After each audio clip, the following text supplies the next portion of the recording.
નમસ્કાર દર્શક મિત્રો, હું છું રૂપાલ લોણીચિયા. સંપૂર્ણ ન્યૂઝમાં આપનું સ્વાગત છે.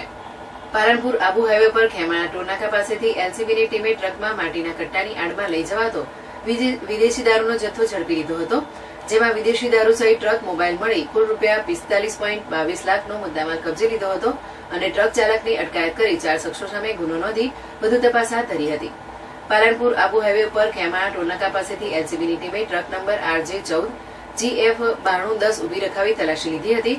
જેમાં માટીના કટ્ટા નીચે સંતાડેલો ₹35,17,380 ના વિદેશી દારૂની પેટી નંગ 571 બોટલ નંગ 13,548 મળી આવી હતી. આ અંગે ₹5,000 નો મોબાઈલ ફોન, ₹10 લાખની ટ્રક મળીને કુલ ₹45,22,380 નો મુદ્દામાલ કબજે લીધો હતો અને ટ્રક ચાલક રાજસ્થાનના બાડમેર જિલ્લાના રામસર તાલુકાના ચાડાર વાંકલસરનો બાલારામ ઉમેદરામ ગોદારાની અટકાયત કરી હતી. તેમજ દારૂનો જથ્થો મોકલનાર ચોહટન તાલુકાના લીલસરનો ગંગારામ જશવંતારામ બેનીવાલ જાટ તેમજ દારૂ ભરી આપનાર અને લેવા આવનાર અજાણ્યા શખ્સો પાસે પાલનપુર તાલુકા પોલીસ મથકે ગુનો નોંધી વધુ તપાસ હાથ ધરી હતી.